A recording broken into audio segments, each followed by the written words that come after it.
Actually, Shino to, papi, no? Shino. Kwento mo naman sa amin, paano yung mechanics ng show? Paano makakapasok sa ganun? Malinis ang salamin mo, Paps, no? Oo, yung unang ginawa ko, tinanggal ko yung tint. Ay, kadiri. Ayaw mo sa tint, no? Ayaw. Tama, no tint gang, no?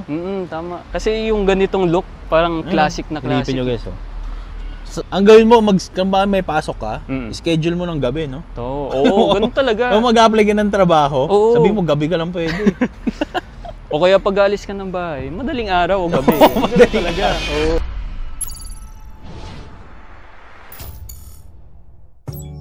Okay guys, nandito na tayo ngayon sa UP Diliman. Dala natin si Gary. At ito yung shoot natin ngayon, which is ang Mitsubishi Galant. So ito yung 6th generation na Galant, guys. At body style nito siguro mga late 80s to 92. Ito yung itsura niyan, guys. So, makikita nyo, sobrang kwadrado, no? Parang dinesign din to sa ruler. Share namin sa inyo ng owner ang kwento ng ganito. At kung paano naging ganito kalinis to, guys. Ito yung owner pala, papi. Ano ang pangalan natin? Gids. Ano yung kwento pala? Paano ka nahilig sa Mitsubishi? Kasi ang nangyari nun, naghanap ako ng first car, project car. Tapos, ang mga pinagpipilian ko, mga small body na o kaya Honda Civic. Pero yung daddy ko kasi, nagkaroon siya ng Galant dati. Lahat ng mga naririnig ko tungkol sa mga kwento niya, malakas, komportable. Habang lumaki ako, sabi ko, ano ba yung Galant? Gusto ko magkaroon ng ganun. So, naghanap ako, ito yung nakuha namin. So ito yung first car mo? First car. Talaga? Sipin yung first car, ganyan agad kaganda, no? Oo nga. Actually, Shino to, papi, no? Shino. Kwento mo naman sa amin, paano yung mechanics ng show? Paano makakapasok sa ganun? Ang nangyari kasi noon, merong naghanap sa group ng Galant. Tapos merong, sabi niya, nag-post siya, meron bang gusto dito ma-showcase yung Galant nyo sa Mitsubishi 60th Expo? Noong una hindi ko pinapansin, pero merong nag-PM sa akin sa Messenger, sabi, gusto ko daw ba ipakita sa ano? So after nun, sabi ko, wala na mawawala sa akin. Sinend ko yung pictures, eventually na-approve. Pinag-usapan na namin yung ingress, yung ano. So in-apply pala siya, no? In-apply siya. Okay. Pero syempre for sure, Pops, yung mga makakapasok doon, yung mga ganitong condition talaga. Oo. Kadalasan kasi yung mga Galant, bihira ako nakakita ng makinis na ganito, no? Yung ganitong version ng Galant. Ano ba siya? Parang medyo hindi siya gusto ng mga tao. Bakit ganun? Yun nga yung mahirap ngayon kasi yung car scene natin ngayon dominated by Civic. So yung mga ganitong klaseng sasakyan, hindi na siya masyado napapansin. Ang common idea kasi sa Galant is malakas sa gas, malaki kaha, mabigat kaha. Kaya hindi siya practical So, pero totoo naman, yung malakas sa gas. Totoo naman. Totoo talaga. Totoo talaga. Kasi siya 2.0 yun. 2.0, 16 valve. Actually, nahirapan din ako maghanap ng ganito kakinis kasi meron din ako pinuntahan noon, ibang mga Galant din, tapos medyo gamit na. So, eto nung nakita ko, sabi ko, ito talaga, ito na yun. Pero ano to, papi, yung dating owner nito, siya, parang metikuloso, ganun? Or nagbubuo talaga ng kotse? Nagbubuo talaga siya ng kotse. Kasi okay. Nung nakita ko to, meron siyang isa pang Galant na binibenta. Tapos meron din siyang Corolla Big Body na 4E FTE. So, ang nangyari kasi dito, matagal na natambak. Tapos, sabi niya, hindi na nga nagagalaw, ibenta niya na lang. Anong year pala ang sasakyan na? Ito, siya, 1992. So, yung last generation Last naman. gen. So kumbaga ito yung sa version nito ng Gen 6 na Galant, ito yung pinaka baby kumbaga. Ito. Yung tama yung Pops, no? Kasi kadalasan kasi guys, kapag gumawa kayo ng mga lumang kotse, huwag niyo naman kunin yung unang version, di ba? Parang gano'n. Kunin niyo yung mga latest model. Kumbaga, ito 89 din yung Corolla, nagsimula yung 89. Kunin niyo yung mga 92, no? 93 ganyan kung meron man. Kasi yung mga issues na nagsimula, inayos na nila, no? Pero ito lahat ng kotse ko guys 89. Kasi wala na akong late ko na na-realize no. Guys, ito ang kumbaga sa Toyota, papi, ito yung Camry. Accord, no, sa Accord. Honda. So ito, yung mga body style talaga nito, malalaki. Naman, no. Papi, kamusta naman ang gas consumption mga ilan? Tansya mo. Gas consumption niya per liter. Naglalaro 4 4 talaga? 4 to 6. Mas pa sa Revo to. Tapos pag traffic na yun? Pag traffic, siguro 3? Hindi. Mga 4. 4 na yung pinakamababa. 4 pinakamababa per liter. So yung isang litro mo guys, litro ng Coke, no? Makakarating ka ng 4 kilometers. Na traffic. Na traffic. Lakas, no? Lakas talaga sa gas eh. Pero sabi ko nga, kapag hindi siya malakas sa gas, pero kapos naman sa power. Ay, oo. Parang medyo din. Ang gusto mo kasi doon yung body style eh. Yung body Pag style. hininaan mo yung makina, hindi niya naman kaya buhatin yung kotse. Oo, tama. Sabagay. Simulan natin yung paint, no? Ah. Ang ganda kasi, anong silver ba to? Parang may tint ng blue, no? Oo nga eh, yun nga din yung hindi ko maintindihan eh. Kasi yung color na ganito, parang sa mga 90s din na sasakyan na. Hindi siya tulad ng dito eh. Kasi pag yung bago, pag tinignan mo silver, as in silver lang talaga siya. Yun lang talaga makikita mong Oo, kulay, yun no? talaga. Pero ito, pag tinignan mo, parang may glitter na hindi ko May maintindihan icy blue eh. Oo. Yan.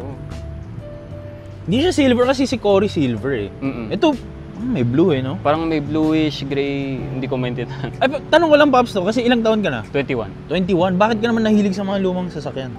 Yung dad ko, mahilig talaga siya sa mga lumang sasakyan. Kasi yung mga gamit namin nun, mga Land Cruiser. So meron kaming 1977 na FJ40, tapos meron din kaming 1976 na FJ45, tapos 1980 na 60 series, 1994 na Land Cruiser 80 series. Puro Land Cruisers? Land Cruisers. Mahilig talaga kami sa. Ano ba, kasi alam ba, sa akin, sa mga kotse ko, no? May times kasi talaga na tumitirik sila, ganun. May sira alternator. May ganong scenario ka na ba? Actually, 2 beses. 2 beses natirikan ako sa Quezon Ave. Parehas. Sa Quezon? Quezon Anong ginagawa talaga. mo sa Quezon Ave? Hindi, kasi Yun ang tanong eh. Ano oras? Gabi yan yung umaga? Hapon. Hapon. Oo. Parating pa lang sila, no? Parating pa lang. Kasi ang nangyari nun, papunta ako sa school kasi school ko nasa Quezon Ave. Tapos yung 2 beses na yon, doon ako tumirik. So parang may sumpa ata sa akin yun eh. Yung sa Pegasus ba yun? Hindi. Hindi. Kasi madalas doon tumitirik yung mga car guys eh, no? Actually, yung pangalawang sira ko malapit doon. Malapit doon.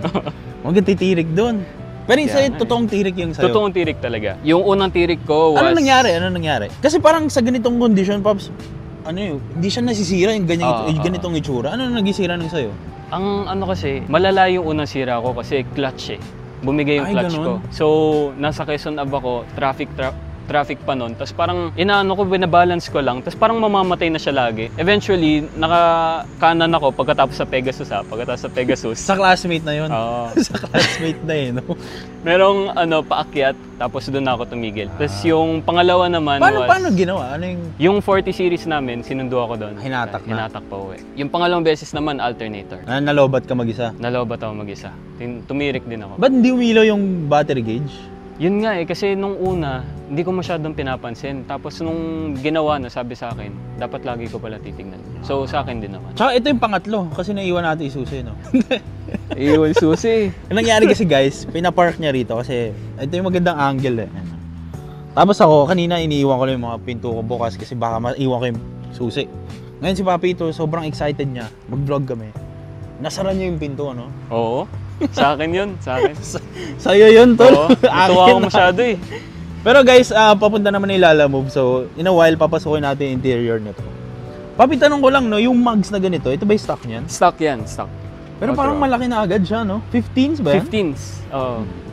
Kasi kadalasan sa mga sedan, 14 lang. 14. 13. Stock ng big, guys, is 13. Ay, 13? 13 yung Sunburst. So, yan, medyo mataba na yan. Kaya yung iba naglalagay sila, 17s pa nga eh. Papasok Kasha. dyan, 17s. Pero para sa 70s, mga 90s era, malaki tong Galant na yun, no? Malaki talaga. Siya guys, eh, oh. Tapos naka-disc brake yung likod. Stock din yan. Stock din. Tapos tanong ko lang, no, kasi ang Galant is, na to, no, parang mga magaganda na yung version ng sedan na to, eh. Baga upper level sila ng mga Lancer, no? Tama.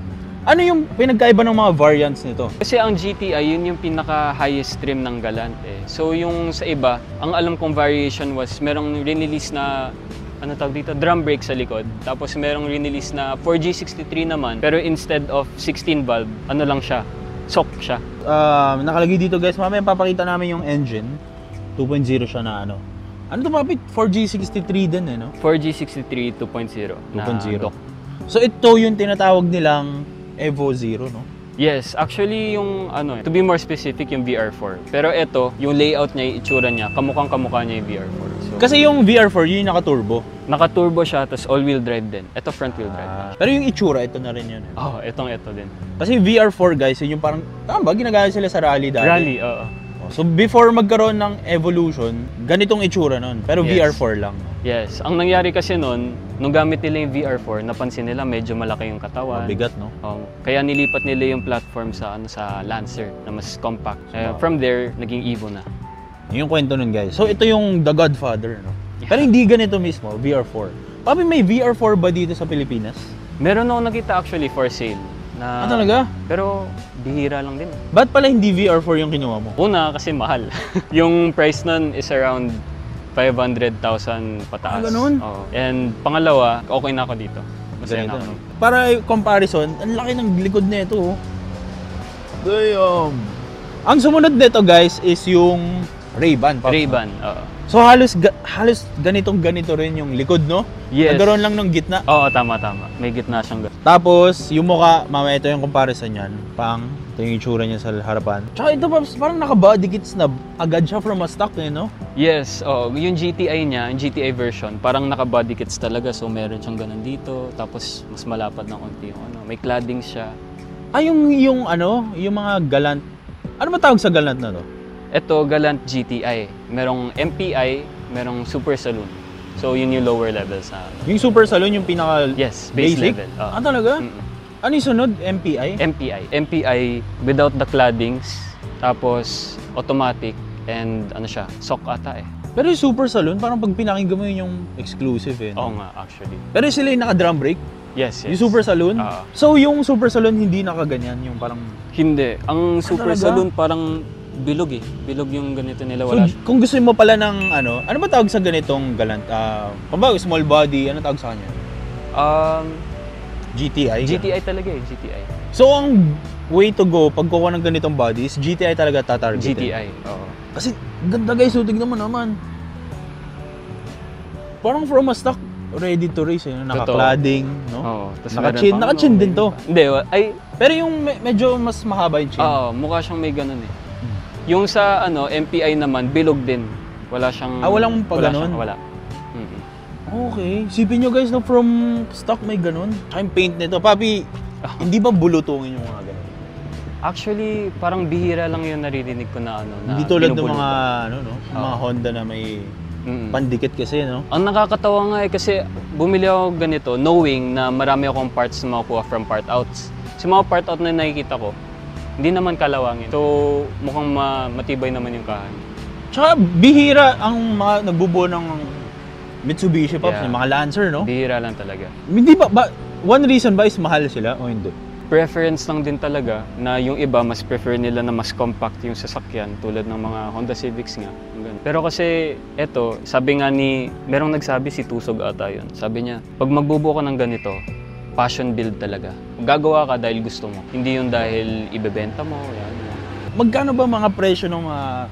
Kasi medyo ligaw ako sa pricing ng mga galant eh. Magkano ba price ng mga ganito? Ang mga pricing nito, I think nakita ko ng as low as 50,000.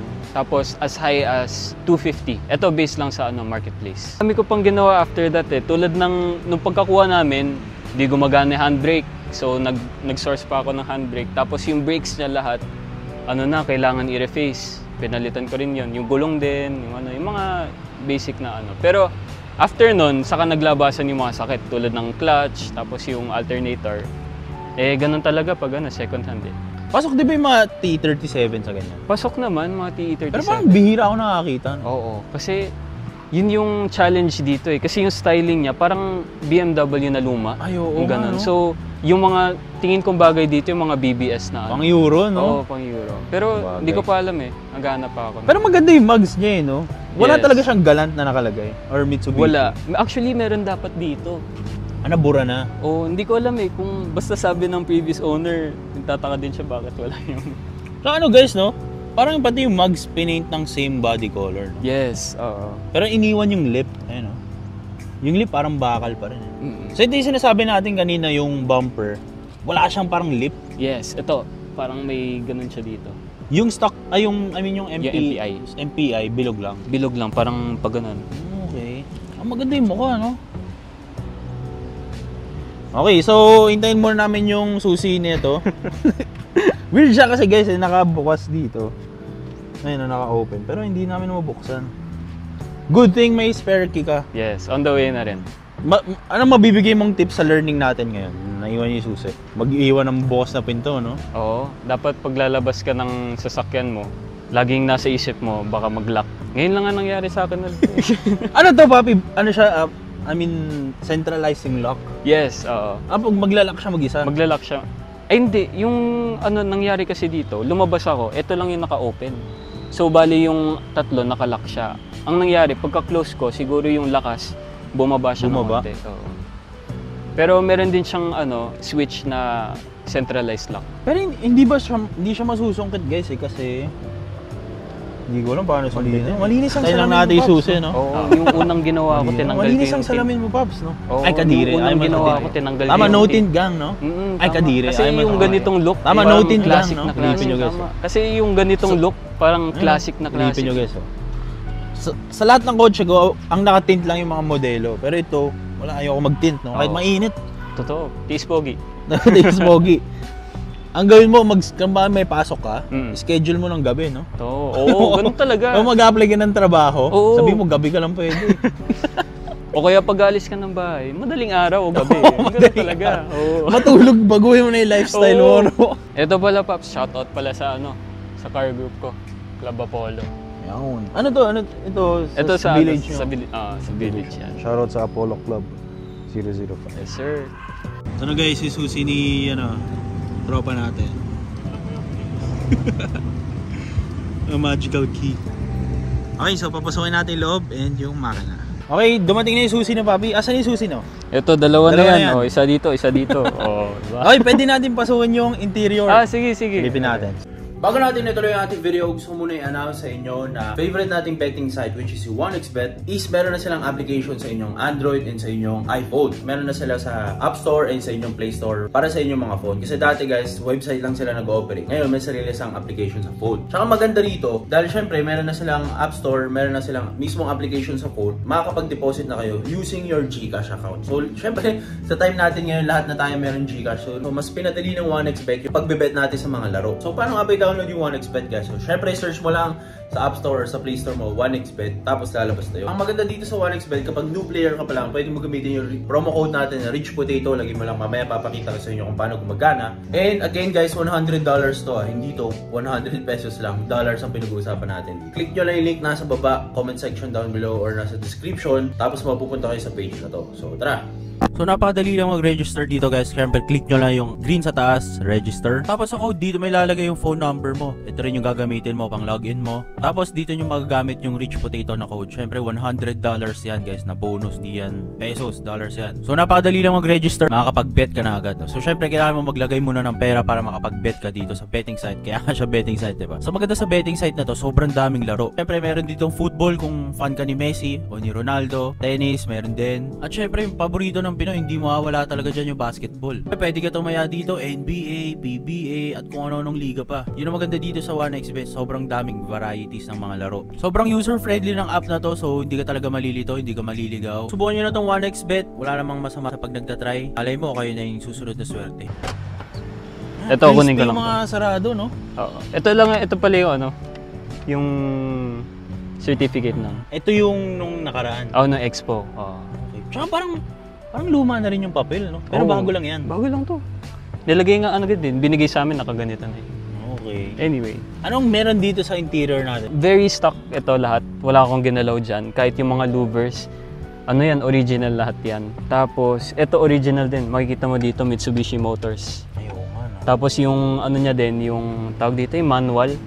Binigay din kasama sa amin. Yung parang booklet? Yung booklet. Ito, service manual. Ito din. Buksan ko ha. Sige, go lang. Grabe, parang yellow na. Tanggal na to.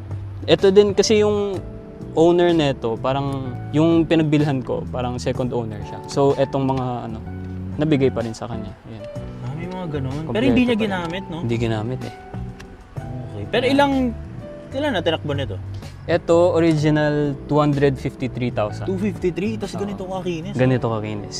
Tapos yung mga upuan niya, binili namin, may cover pa noon. Tapos ito, tinanggal ko kasi gusto ko yung stock talaga na itsura. Stock na tela. Ayun, kahit ngayon, sariwa. May mga leather ba na ganito? Na galing sa kasa? O wala? I think wala. Puro canvas lahat. Papi, pwede ba ako mapo dito? Go lang. testing natin dito guys. Sige. Papi, malapit ka mag-drive, no? Yung legs ko. Medyo pwede, nandun sa kabilang side yun. Sensya na, maliit lang ang Pops eh. Okay. Tsaka yung upuan nito guys, parang siyang mayahalin tulad ko siya sa ano yun. Sa 1, 2, 3 na bend. Yung parang may spring, no? Oo, may spring. Hindi siya yung parang naka-shape lang. Hindi. Ito, parang may spring eh, no? Kaya kahit pag tumatakbo ka, sobrang comfortable na pakiramdam. Okay, tapos yung dashboard nito. Pumuputok din yung mga ganito, parang small body yun. Parang hindi. Kasi Wala kang nakita, no? Wala eh. Kahit yung mga part out na nakikita ko, intact Buo lahat eh. talaga Oo, lahat, no? buo. Tsaka yung design nito guys, very 90s eh, no? 90s na 90s. Squadrado lahat, oh. Ito, meron dapat yan climate control, pero release lang yun sa ibang sa US ata. Talaga. Tsaka yung gauge niya guys, ito, hanggang 240. Maganda kasi kadalasan 180 lang eh, no? 240 oh. Tapos yung RPM niya, yung MPI hanggang lang siya 8,000. Pero etong GTI hanggang 9,000 yung niya. Tapos yung red line is 7,000. Tsaka maganda yung gauge guys, ano? Parang nakatago dun sa no? Tapos yung interior, ito yung interior niya, no? Ganda din.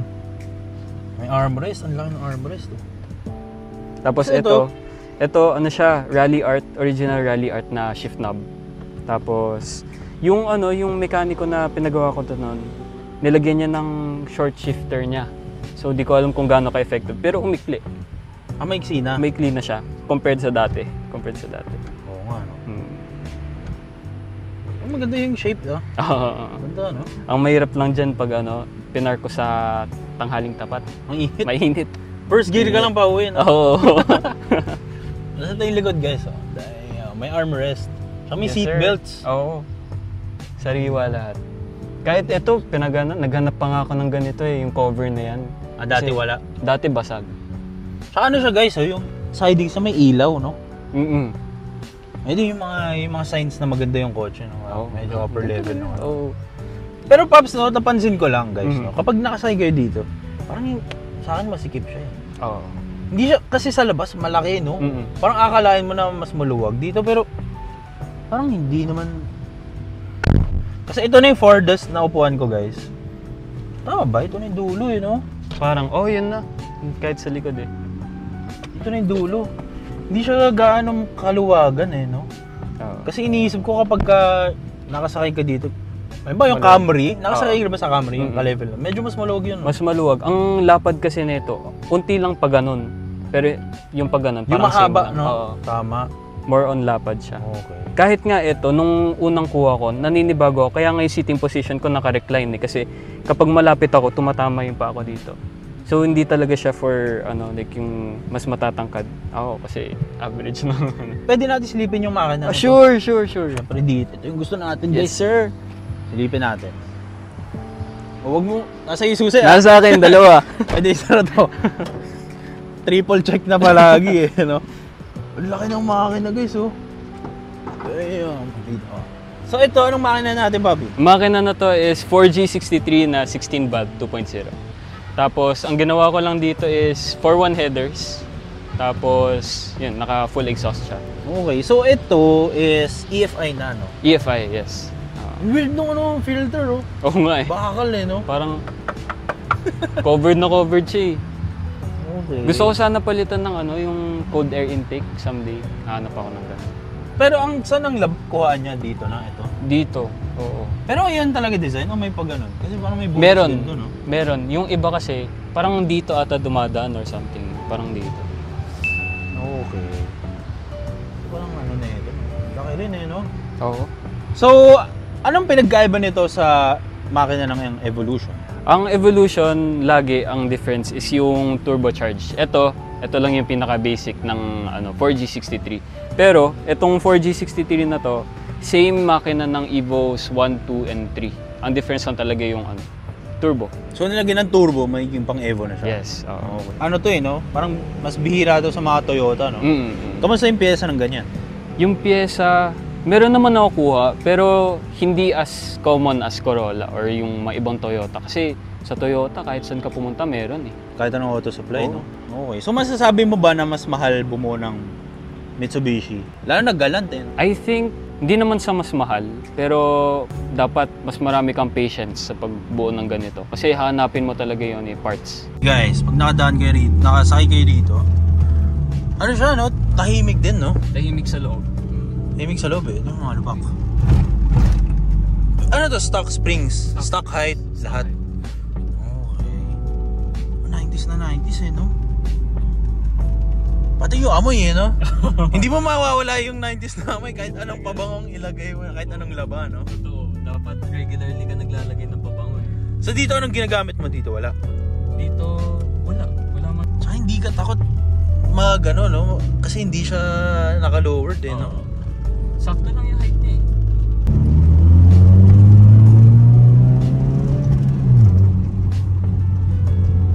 Pwede rin, eh, no? Oo. May lula rin siya, no? Hindi siya yung yung parang... Hindi siya mabagal, eh. hindi siya mabagal. Hindi siya mabagal, eh. Hindi din siya ganun kabilis. Sakto lang. Clears, guys. Maganda to, may sunroof pops, eh, no? Oo.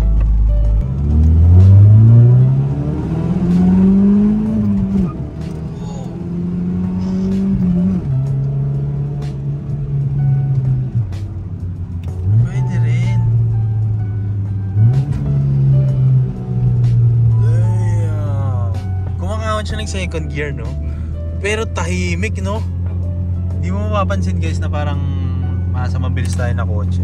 Pero, isipin mo, guys, na naka-aircon kami nun. Tsaka malinis, no? Tsaka, pansin ko, Paps, na yung ganitong makina, hindi naman siya built for... No, more on siya. para sa ditong kotse nandito. Ngayong itong kotse, hindi siya pang racing, no? Oo. More of yung luxury na... Comfort, no?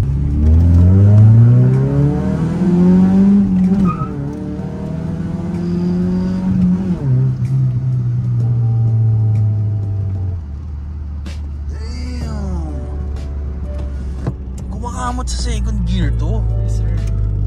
Pero mabigat, no? Mabigat yung ka. Okay, so Pops, maganda talaga kapag walang tint, no? Yes, sir. Para sa mga ganito mga sasakyan, Ganito yung malalaki yung no? Malalaki yung mga salamin, no? Paano pala gusto mo advice para sa mga gusto kumuha ng mga ganitong ang ma-advise ko sasakyan? dito, bumuo lang kayo pag gusto nyo. Pag gusto nyo lang. Kasi kapag bibili kayo ng ganito tapos sasabihin nyo lang na parang project car pero hindi nyo naman talaga gusto, sasakit lang ulo nyo. Totoo. Masakit sa ulo yung galan. Masakit sa ulo. Pero kapag inalagaan mo, matutuwa ka. If mag-ano ka, if kunwari hindi ka nakagalan ng ibang kotse, dire-diretso ka lang. Ibang kotse, anong pipiliin mo? Other car? Other car, kung hindi ako nag-galant, wala mang nag-ano ako. It's either Lancer or Mitsubishi pa rin? Mitsubishi pa rin. Kasi gusto ko yung Evo nga Evo Lineage. Okay. Pero if not that, siguro VTI. Na bigote? Bigote. Bigote o SR body? Bigote. Bigote naman. Gusto mo Ganda talaga luma, no? Oo. Ako rin, mas gusto ko bigote. So, ayun lang guys, no? Sana na-enjoy nyo yung video natin. May onting hiccups na wala yung susi ni Pops, no? Wag mo, lesson learned to. Oh, Wag lesson learned. mo, dalawa na yan. Gawin mo ng tatlo, yung isa nasa wallet, no? Okay, sige. So anyway, yun lang guys. Sana na-enjoy yung vlog natin na to. Very, masaya. Kasi napag-review tayo ng ka-level ni Cory to guys. Kasi medyo luma, na pogi din, na malinis, na stock look, no? Sayang hindi ko dala si Cory, si Gary dala natin. Pero anyway, sana na-enjoy yung vlog natin na to. Kita ka susunod na video. Peace out.